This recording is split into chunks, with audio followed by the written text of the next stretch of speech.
معزز و موقر علماء اہل سنت، طالبان علوم نبویہ،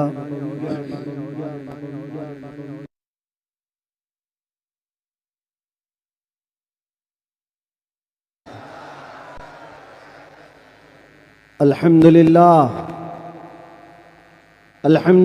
الحنان المنان الذي خلق الإنسان وعلمه البيان، والصلاة والسلام على رسوله سيد الإنس والجان وعلى آله وأصحابه ذوي الخير والإحسان، أما بعد، فأعوذ بالله من الشيطان الرجيم، بسم الله الرحمن الرحيم.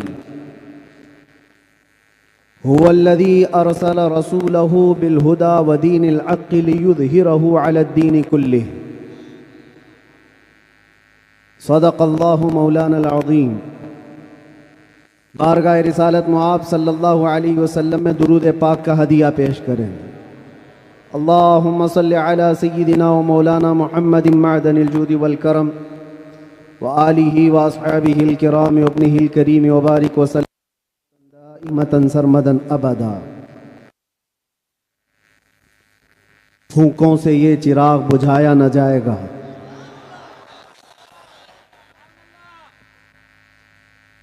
میرے عزیزو، یہاں سے ہم اپنی گفتگو کا آغاز کرتے ہیں. آپ کے ہاں اتنا بڑا مجمع جو بیٹھا ہوا ہے، میں محسوس کرتا ہوں کہ علم کا ایک قلعہ آپ کے پاس موجود ہے، علماء کا ایک ذخیرہ موجود ہے، اور بہترین بولنے والے علماء ہیں. ناظم اجلاس مجھ سے پیشتر جس طرح سے انہوں نے مدرسے کا تعارف کرایا ہے، اللہ تعالیٰ اس مدرسے کو ہمیشہ شاد و آباد رکھے، مرکز اہل سنت و جماعت، مرکز عشق رسول بنائے. ہماری یہاں پر اتنے لمبے سفر کر کے آنے کی ضرورت نہیں ہوتی، اور میں یہ جانتا ہوں کہ لوگ سننا کم اور دیکھنا زیادہ چاہتے ہیں، اور اس کی وجہ بھی ہے کہ دنیا اپنے اپنے حساب کے مجرے کرنے والے سیلیبریٹیز کو دیکھتی ہے. تو یہ امت محمدیہ ہے، نبی کے قیدی کو دیکھنا چاہتی ہے. ظاہر سی بات ہے، جیل سے چھوٹنے کے بعد آدمی چہرہ چھپا کے گھومتا ہے. ہوتا ایسی ہی ہے، جیل کاٹ کے آیا ہے، سزا کاٹ کے آیا ہے، لوگ اس کو دیکھ کر کے تانے مار رہے ہوتے ہیں اور وہ منہ چھپا کر گھوم رہا ہوتا ہے. لیکن یہ قانون ہر جگہ فٹ نہیں ہوتا. وہ اور ہوتے ہیں جو چہرہ چھپا کے گھومتے ہیں، جو نبی کے نام پر جاتے ہیں، وہ یہاں بھی چہرہ اٹھا کے جیتے ہیں، اور انشاءاللہ قیامت کے دن بھی چہرہ ان کا سرخرو رہے گا. اس لیے کہ اقبال نے بہت اچھی بات کہی، آبروئے ما زنام مصطفیٰ است. ہم سب کی عزت و آبرو مصطفیٰ کے نام سے وابستہ ہے. اور اللہ کریم قرآن عظیم میں ارشاد فرماتا ہے، وَلِلَّهِ الْعِزَّةُ وَلِرَسُولِهِ وَلِلْمُؤْمِنِينَ. عزت اللہ کی ہے، رسول کی ہے، اور مومنین کے لیے ہے. ہم نے دیکھا ہے میرے عزیزو، جن لوگوں کو آج سیلیبریٹی کہا جاتا ہے یا پاورفل شخصیت کہا جاتا ہے، سیاست میں آنے کی وجہ سے یا پھر گلیمر کی دنیا میں آنے کی وجہ سے، ٹیلی ویژن کے اوپر آنے کی وجہ سے، ان کے حالات ایسے ہیں کہ جب تک جوانی ہے ان کی چاندنی ہے، اور جب تک ان کا شباب ہے وہ چمک رہے ہیں. جہاں چہرے پہ جھریاں پڑ گئی، نیا ہیرو آ جائے گا. دنیا ایک نیا ہیرو اپنا ڈھونڈ لیتی ہے، اور یہ دنیاوی حسن و جمال پر اترانے والوں کی زیادہ لائف نہیں ہوتی، وہ برقرار نہیں رہ سکتے. نہ ہی سیاست کی کرسی پر بیٹھ کر کے اقتدار جمانے والے، ہم نے ان کو بھی دیکھا ہے، نئی پارٹی آئی اور بوڑھے کو سائیڈ میں لگا دیا گیا. اب بوڑھوں کو کوئی پوچھتا بھی نہیں ہے. 40 سال بیچارے خدمت کرتے رہے اور آج ریٹائرمنٹ کی کربناک زندگی گزارنے پر مجبور ہو گئے. لیکن یہ مصطفیٰ کی غلامی کی دنیا الگ ہے. یہاں حضور پاک صلی اللہ علیہ وسلم کا غلام ایک عالم دین جتنا بوڑھا ہوتا جاتا ہے اتنی عزت اس کی بڑھتی چلی جاتی. یہاں بوڑھوں کی عزت کم نہیں ہوتی، بلکہ اس کو بوڑھا کہاں کہتے ہیں؟ جوان بیٹھے ہوتے ہیں لیکن بوڑھے عالم دین کو فیصل بنا کر بٹھاتے ہیں. جو زیادہ ہے وہ تجربے والا زیادہ ہو گیا، اس کی عزت بڑھتی چلی گئی. اس لیے کہ یہ عزت پاؤڈر لالی کی عزت نہیں ہے، یہ میرے مصطفیٰ کے قدموں سے حاصل کی ہوئی عزت ہے. ہم نے دیکھا ہے مرشد گرامی حضور تاج الشریعہ بدر الطریقہ کو، عمر 75 سال کی ہو گئی، بڑھاپا تھا، لیکن ایک جگہ انہیں بٹھا دیا جائے اور لاکھوں کو ایک طرف، دنیا لاکھوں کو دیکھنا چھوڑ دے گی، اس ایک مرد قلندر پر دیکھتی رہ جائے. کیا یہ حقیقت نہیں؟ ان کو دیکھی ہوئی آنکھیں موجود ہوں گی. وہ حسن و جمال نبی پاک صلی اللہ تعالی علیہ وسلم کی غلامی سے حاصل کیا ہوا حسن و جمال ہے. اسی لیے میرے عزیزوں یاد رکھو، اسی بات پر میں کہتا ہوں، آبرو ما زنام مصطفیٰ است، ہم سب کی عزت و آبرو مصطفیٰ، ہرچے دری دنیا بعد مصطفیٰ است. جو کچھ اس دنیا میں ہمارے پاس ہے وہ نبی کے بعد ہے. جو بھی رشتہ ناتا ہے، جو بھی تعلق ہے، وہ سب حضور پاک کے بعد ہے. نبی سے ہو جو بیگانہ اسے دل سے جدا کر دے، پدر مادر برادر جان و مال ان پر فدا کر دے. یہ ایمان کا تقاضا ہے اور ایمان اسی کا نام ہے. اور اعلیٰ حضرت امام اہل سنت فاضل بریلوی کیا فرماتے ہیں؟ ایمان کسے کہتے ہیں؟ اس کی دو چند مثالیں آپ کے سامنے رکھتا ہوں. اور جب یہ ایمان آ جائے تو میرے عزیزوں، یہ جو آندھیاں چل رہی، یہ جو طوفان آئے ہوئے ہیں، یہ رخ موڑ لیں گے. اس لیے کہ سنا ہے قدسیوں سے میں نے کہ وہ شیر پھر ہوشیار ہوگا. اقبال نے کہا تھا، نکل کر کے صحرا سے جس نے الٹ دیا تھا تخت روما کو، سنا ہے قدسیوں سے میں نے کہ وہ شیر پھر ہوشیار ہوگا. وہ مکہ کے رہنے والے، مدینہ طیبہ کی چٹائیوں پر بیٹھنے والے، ایک کھجور پر پورا دن اکتفا کرنے والے، پیوند لگے کپڑے پہننے والے، وہ رسول پاک کے غلام، لیکن نکلے تھے مکہ سے پیوند لگے کپڑے بغیر چپل کے. اس وقت کی دو سپر پاور طاقتوں کو گھٹنے ٹیکنے پر مجبور کر دیا تھا.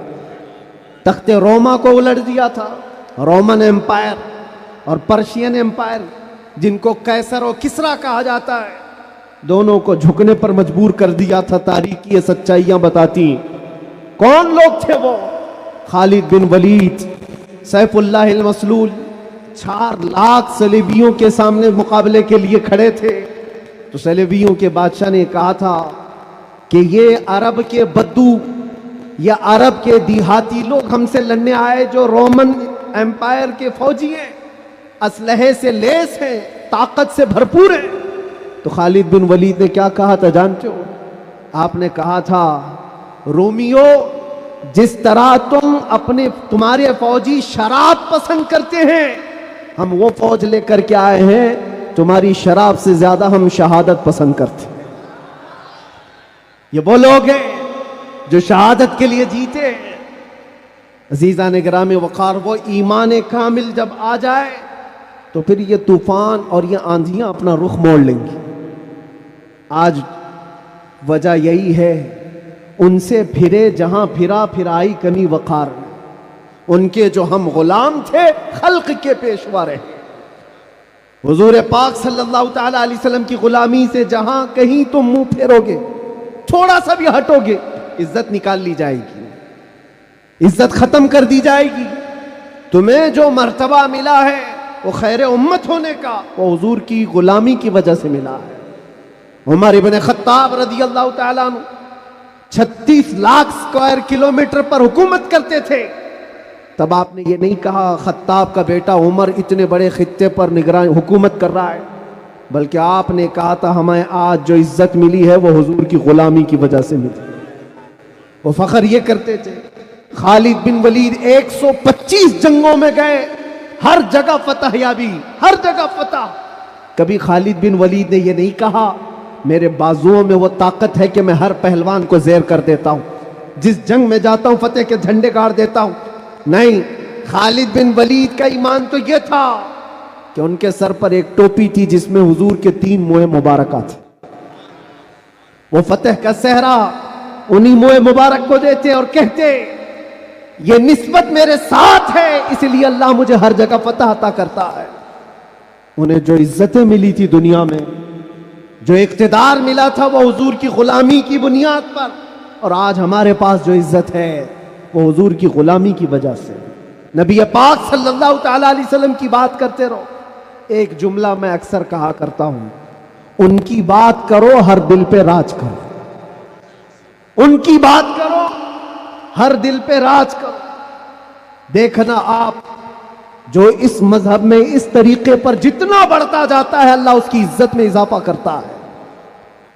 تم اگر 70 دروازوں میں بند ہو کر کے بھی بیٹھے رہو، اللہ تمہاری محبت خلق کی دلوں کے اندر ڈالتا ہے۔ ہم نے ایسے ایسے علاقوں کا سفر کیا جس کا نام میں نے زندگی میں کبھی سنا ہی نہیں، گاؤں ہے، دیہات ہے۔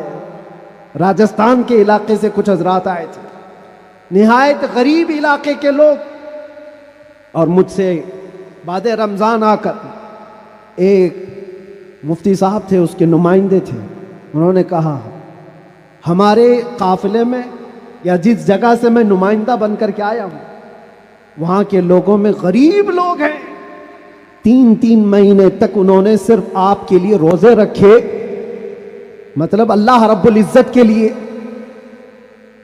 کہ آپ جب اندر تھے ان روزوں کے ذریعے سے اللہ تبارک و تعالی رحم فرمائے۔ یہ باتیں میں نے ایک جگہ سے نہیں، دنیا کے کتنے خطوں سے سنا۔ ہر جگہ سے لوگ یہ جو دعاؤں کا سلسلہ رکھے ہوئے تھے، کس نے ان کو دعاؤں کے لیے آمادہ کیا تھا؟ کون ہے؟ یہ ساری خلقت مجھے پہچاننے والی کیسے بن گئی؟ ان کے دلوں کے اندر کون ڈالا کہ 8 مہینے دروازوں کے اندر ایسا بند تھا کہ میرے بچے مجھے نہیں دیکھ سکتے تھے، میرے بھائی بہن مجھے دیکھ نہیں سکتے، مجھے ملاقات کرنے کی بھی اجازت نہیں دی جاتی، جب اتنے دروازوں کے اندر بند رکھا گیا تھا جہاں چڑیا بھی نہ اڑے۔ لیکن میں نے یہ محسوس کیا لاکھوں دلوں میں اللہ رب العزت نے محبت ڈال رکھی تھی۔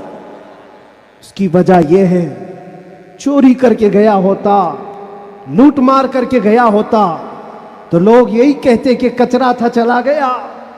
حضور پاک کی بات کر کے جائے تو مرنے کے بعد بھی اللہ اس کو دلوں کے اندر زندہ رکھتا۔ یہ تو قید خانے کے اندر گیا جہاں سے آنے کی امید ہوتی ہے، قبر کے اندر بھی جائے تو اللہ تعالیٰ اس کا نام زندہ رکھتا ہے۔ اسی لیے میرے عزیزوں، ایک نقطے کو سمجھ جاؤ، حضور پاک صلی اللہ تعالیٰ علیہ وسلم کی محبت اور ان کی غلامی یہ اصل ایمان ہے، اور یہ ایمان جس وقت آ جائے بڑے بڑے طوفانوں کا وہ مقابلہ کر سکتا ہے۔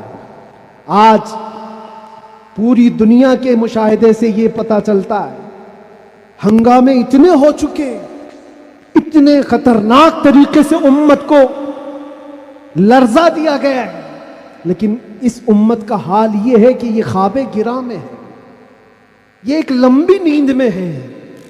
ہمارے نوجوان، وہ بچے جن کو میں آج بھی نشے کے اڈوں پر دیکھتا ہوں تو دل روتا ہے۔ جیل کے قیدیوں میں اکثر وہ لوگ تھے جو نشہ کرتے تھے یا بیچتے تھے، پکڑے گئے اور اندر آئے۔ نام کتنے اچھے ہیں تمہارے اور کام کس طرح کے ہیں۔ کئی لوگوں نے توبہ کیا، لیکن وہ ایک جیل کی بات نہیں، یہاں تقریباً 10 جیلوں میں یہی حال ہے۔ اے نوجوانوں، یاد رکھو ایک بات، اگر حضور سے محبت کرتے ہو تو ہر جمعرات کو تمہارے اعمال فرشتے حضور کی بارگاہ میں لے جاتے ہیں۔ ہر جمعرات کو فرشتے تمہارے نام کے ساتھ حضور کی بارگاہ میں پیش کرتے ہیں فلاں بن فلاں نے ہفتے بھر یہ کام کیے. حضور پاک صلی اللہ علیہ وسلم فرماتے ہیں میں اپنے ہر امتی کو اس کے باپ کے نام سے پہچانتا ہوں, ہر امتی کو پہچانتا ہوں. جب اس کے برے اعمال مجھ تک پہنچائے جاتے ہیں تو مجھے غم ہوتا ہے, میں استغفار کرتا ہوں اللہ کی بارگاہ میں, اور جب اچھے اعمال پیش کیے جاتے ہیں تو اللہ کی بارگاہ میں شکر بجا لاتا ہوں. تھوڑا اپنی زندگی کے اوپر نظر ڈال کر دیکھو, کتنے ہفتے ایسے گزر گئے ہوں گے کہ جب ہمارے برے اعمال حضور کی بارگاہ میں پیش کیے جا رہے ہیں. کیا یہ اب بھی بدلنے کا وقت نہیں ہے نوجوانوں؟ دنیا یہ چاہتی ہے کہ تم نشے کے اڈوں میں کھوئے رہو. کچھ علاقوں میں ایسے بھی میں نے دیکھے ہیں جہاں بڑے بڑے لوگوں کا انہیں سپورٹ ہے کہ کرو تم نشہ, بیچو تم نشہ, تمہاری نسلیں برباد ہو جائیں, تمہارا علاقہ برباد ہو جائے. آج سے صرف 70 سال پہلے کی بات ہے, ہمارے اس ملک میں ایجوکیشن لیول اس وقت بھی مسلمانوں کا سب سے اوپر تھا, اور آج آپ بخوبی دیکھ سکتے ہیں کس طرح سے ہمیں پکارا جا رہا ہے, کیسے ہمیں تانے دے کے سارے ڈیبیٹ کیے جا رہے ہیں. کہاں کہاں تمہیں پنچر مین کہا جاتا ہے. کیوں؟ یہ وہ قوم ہے جو پوری دنیا کو علم سکھانے آئی ہے, خیر امت تم تھے, ان سے پھرے جہاں پھرا پھرائی کنی وقار. آپ کو ایک بات میں بتاؤں, یہ رونا کب تک روتے رہو گے؟ یہ ہماری جائیدادیں لوٹ رہے ہیں, یہ ہمارے وقت کی املاک کو ہڑپ کرنے جا رہے ہیں. دین پر, قرآن پر, اسلام پر, حضور کی ذات پر, ہر چیز پر نشانے اور ہر چیز پر انگلیاں اٹھائی جا رہی. تم کب تک احتجاج کرتے رہو گے؟ کب تک سڑکوں پر آؤ گے؟ کب تک اپنی آوازیں اٹھا کر کے پوچھتے رہو گے؟ کیا تمہارا کام صرف اتنا ہی رہ گیا؟ ایک بات یاد رکھو, جو ڈاکو ہوتا ہے اس کا کام ہی ہے لوٹنا. آج وہ کیا لوٹ رہے ہیں, کس پر ڈاکہ ڈال رہے ہیں, میں اس کی بات نہیں کرتا. مجھے رہزنوں سے غرض نہیں, تیری رہبری کا سوال ہے. تم امت مصطفیٰ ہو, تم کن کاموں میں مصروف ہو یہ دیکھنے کی بات ہے. مجال نہیں ہوتی میرے عزیزوں, مسجد, مدرسہ, مزارات اولیاء, حضور کی ذات, قرآن اور اللہ کی ذات یہ بہت بلند ہے. صرف تمہاری داڑھی کی طرف بھی انگلی اٹھانے کی کسی کی ہمت نہ ہوتی اگر تم سچے غلام ہوتے, کیونکہ یہ اللہ کا وعدہ ہے, وَلَا تَهِنُوا وَلَا تَحْزَنُوا وَأَنْتُمُ الْأَعْلَوْنَ إِن كُنتُم مُؤْمِنِينَ. تم گھبراؤ مت, پریشان مت ہو, تم سب سے زیادہ بلند رہو گے اگر تم سچے ایمان والے ہو. اور ایمان کسے کہتے؟ ایمان کسے کہتے؟ لا یؤمن احدکم حتی اکون احب الیہ من والدہ وولدہ والناس اجمعین. یہ میرے آقا صلی اللہ علیہ وسلم فرماتے ہیں تم میں سے اس وقت تک کوئی پورا مومن نہیں ہو سکتا جب تک کہ ساری دنیا تمہارے مال, اولاد, ماں باپ سب سے زیادہ مجھ سے محبت نہ کرے. اور ابھی میں سوال کرتا ہوں, سارے ہاتھ بھی اٹھا دیں گے, بہت سارے کھڑے بھی ہو جائیں گے, جوش میں بھی آ جائیں گے. صرف اگر میں اتنا پوچھوں, کیا آپ اپنے نبی پاک صلی اللہ علیہ وسلم سے اپنی جان سے زیادہ محبت کرتے ہیں؟ میں ہاتھ اٹھانے نہیں کہہ رہا ہوں, سب تو کہتے. یہ سوال ایسا ہے, یہ سوال ایسا ہے. حضرت ابو بکر شبلی کہتے اسی سوال سے میں ڈرتا ہوں ہمیشہ کہ اگر کوئی پوچھ لے مجھ سے کیا تو حضور پاک صلی اللہ علیہ وسلم سے اپنی جان سے زیادہ محبت کرتا ہے, اس سوال سے تو میں ڈرتا ہوں. پوچھا گا کیوں؟ کہا اس سوال کے جواب میں اگر نہ کہہ دیا تو ایمان ہی چلا گیا, وہ آدمی کا ایمان ہی ختم ہو گیا. اور اگر ہاں کہتا ہوں تو میرے اعمال مجھ کو کوستے ہیں.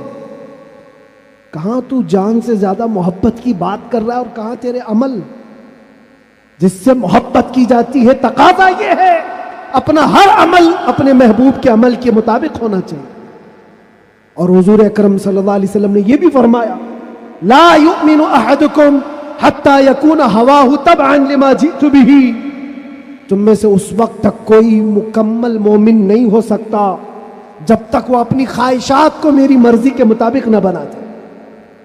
تمہاری اپنی خواہشات جو تم کہتے ہو نا یہ ہماری لائف ہے, ہمیں انجوائے کرنے دو, ہماری لائف ہے ہمیں جینے دو. کسی جوان کو پکڑ کر کے کہو مولانا صاحب ابھی تو ہماری 20-25 سال کی عمر ہے, جینے دو, عیش کرنے دو. اے نوجوان تجھے پتا ہی نہیں یہ تیری زندگی نہیں ہے, یہ تیری لائف نہیں ہے. زندگی یہ نہیں کسی کی کسی کے لیے, زندگی ہے نبی کی. نہ سمجھ مرتے ہیں زندگی کے لیے, جینا مرنا ہے سب کچھ نبی کے لیے. ہماری اپنی زندگی کا ہے, جو ملی ہے زندگی یہ حضور کے لیے ملی ہے, یہ امانت ہے. ابھی آپ نہیں سن رہے تھے امام اہل سنت فاضل بریلوی نے کیا فرمایا؟ جب بندہ اس مقام کو پہنچ جاتا ہے کہ اپنا سب کچھ حضور کے لیے قربان کرتا ہے اور پورا مومن بنتا ہے, تب جا کر کے وہ کہتا ہے یا رسول اللہ دہن میں زبان تمہارے لیے, بدن میں ہے جان تمہارے لیے. ہم آئے یہاں اور اٹھے بھی وہاں. یہ کب کہتا ہے بندہ؟ جب اس کا ایمان مکمل ہو جائے. میرا اپنا کچھ نہیں ہے, جو کچھ ہے وہ حضور کا ہے. دہن میں زبان تمہارے لیے, بدن میں ہے جان تمہارے لیے. ہم آئے یہاں تمہارے لیے, اٹھے بھی وہاں تمہارے لیے. یہ صحابہ کا مسلک تھا میرے عزیز. انہوں نے اپنے سارے رشتے حضور پاک کی مرضی پر لا کر ختم کر دیے تھے. سارے رشتے اگر حضور سے جدا ہیں تو ان کا کوئی رشتہ نہیں تھا, کوئی رشتہ نہیں تھا. آج ہمیں اس ایمان کو زندہ کرنا ہے. یہ عہد کر کے جاؤ, بڑے بڑے نعرے لگا کر, بڑے بڑے جلسے کر کے, جلوس کر کے, یا سڑکوں پر آ کر کے اگر تم یہ سوچتے ہو شکتی پردرشن سے بہت کچھ ہو جائے گا. دنیا جھکتی نہیں ہے, انسانوں کے ریلے سے نہیں ڈرایا جا سکتا. ہم نے دیکھا ہے انسانوں کے ریلے سے دنیا نہیں ڈرتی. پاؤں سے معذور لنگڑا بھی ہو لیکن اگر ویل چیئر پر بیٹھ کر لبیک پکارے پورا یورپ ہلنے لگتا ہے.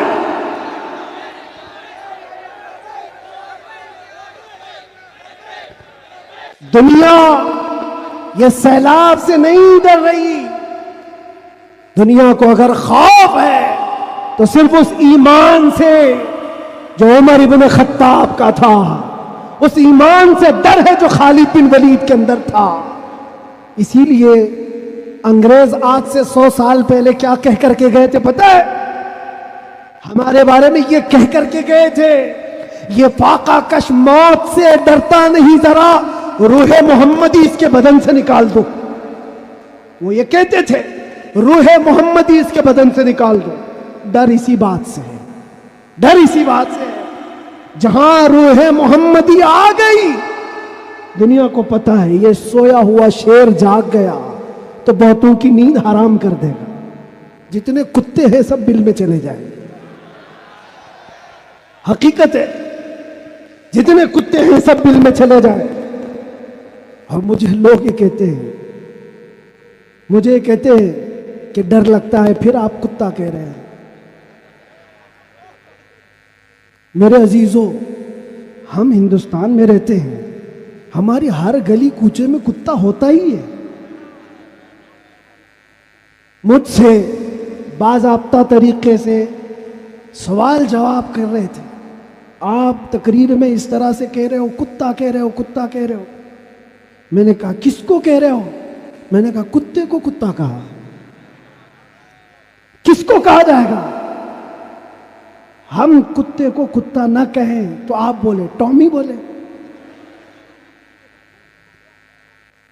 عزیزان گرامی وقار, مجھے اس سے لینا دینا نہیں. بات یہ ہے کتے کیوں بھونک رہے ہیں اس سے کیا غرض, شیر کیوں سویا ہے اس سے غرض ہے. شیر کیوں سویا ہے اس سے مجھے غرض ہے. نبی پاک صلی اللہ تعالی علیہ وسلم کی امت بزدل تو نہیں ہو سکتی, بزدل نہیں ہو سکتی. ہم کفن بردوش ہیں. ہم دنیا میں آئے اللہ اکبر سن کر کے آئے اور جائیں گے تو اللہ اکبر سن کر جائیں گے. ہے یا نہیں؟ پیدا ہوئے تھے تو کانوں میں کیا سن گئے؟ کسی مولوی صاحب نے اذان دی تھی کہ نہیں دی تھی؟ اللہ اکبر کہا تھا کہ نہیں کہا تھا؟ ارے جس دن پیدا ہوئے تھے اسی دن کہا تھا. کیوں کہا تھا؟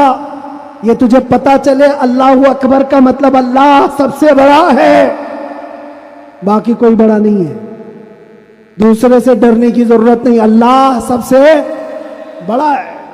اور جب مرو گے تو امام صاحب جنازے پہ کھڑے ہو کر کے کیا کہیں گے؟ نماز کے لیے رکعت باندھیں گے کہ نہیں؟ اللہ اکبر. جاتے ہوئے بھی ہمارا یہ قانون ہے کہ وہ اللہ کو سب سے بڑا مان کر کے جا رہا ہے. تو پھر یہ بیچ کی زندگی میں ایرے غیرے نتھو کھیرے سے ڈر کیوں؟ زیادہ سے زیادہ یہاں یہ ہوگا جو ہمارے ساتھ ہوا ہے. میاں یہ تو چند دنوں کی بات تھی. صحابہ اکرام میں وہ لوگ ہیں جو 16 سال تک قید کی سزائیں کاٹے ہوئے. حضور پاک صلی اللہ علیہ وسلم کے زمانے میں 16 سال تک قید رکھا گیا. وہ بھی آج مثالیں بہت ہیں، موجود ہیں. آزمائش کا دور، اگر اللہ نے ہماری زندگی میں یہ لکھا ہے تو وہ قبول کرو. اور یہاں آئے ہیں مرنے کے لیے، موت تو آنی ہے سب کی، لیکن ایک مومن موت سے ڈرتا نہیں. کیوں؟ موت اس کے لیے حادثہ ہے جس کا یہ سوچنا ہے کہ مرنے کے بعد جلنا ہے، مرنے کے بعد پھر پتہ نہیں کس شکل میں پیدا ہونا ہے. کتا پیدا ہونا ہے، بلی پیدا ہونا ہے، چوہا پیدا ہونا ہے، سانپ پیدا ہونا ہے. ڈر ہے. مومن موت سے ڈرتا نہیں، اس لیے کہ مومن کا یہ عقیدہ ادھر آنکھ بند ہوگی ادھر دیدار مصطفیٰ ہوگا. اور قبر میں بھی جائے تو کیا خوب کہا ہے ایک عاشق رسول نے، کیا خوب کہا ہے. جب منکر نکیر آ کر اسے اٹھائیں گے سوال جواب دینے کے لیے، تو عاشق مصطفیٰ جو قبر میں گیا وہ کیا کہتا ہے؟ اب تو پائے ناز سے اے فرشتوں کیوں اٹھوں، ارے مر کے پہنچا ہوں یہاں اس دل ربا کے واسطے. جس کے لیے مرا تھا وہ بھی تو وہاں ہوں گے. بس میرے عزیزوں، گفتگو کو سمیٹتے ہوئے میں صرف اتنی بات کہوں گا، ان کے جو ہم غلام تھے، خلق کے پیشوا رہے، ان سے پھرے، جہاں پھرائی کمی وقار میں. تمہیں اللہ قرآن میں فرماتا ہے تم باعزت رہو گے، بلند رہو گے، کامیاب رہو گے، شرط یہ ہے کہ ہمیشہ ایمان کے ساتھ رہو. ایمان کے ساتھ رہو. اور ایمان کون سا ہے؟ مسجد میں تم سچے ہو گئے، بازار میں جھوٹے ہو گئے، یہ ایمان کا تقاضا نہیں ہے. تم تجارت پر بیٹھے ہو، لوگوں کو دھوکہ دے رہے ہو یا پھر چیٹنگ کر رہے ہو، یہ ایمان کا تقاضا نہیں. ایک صحابی رسول ہیں حضرت نعمان، ایک ملک گئے، وہ بادشاہ عیسائی تھا. جب اسے خبر ملی کہ عرب کے محمد صلی اللہ علیہ وسلم کا ایک سفیر آیا ہوا ہے، ایمبیسیڈر آیا ہے، تو اس بادشاہ نے ریشم کا قالین بچھایا اور سونے کی کلائی کی ہوئی کرسی رکھا ان کے استقبال کے لیے.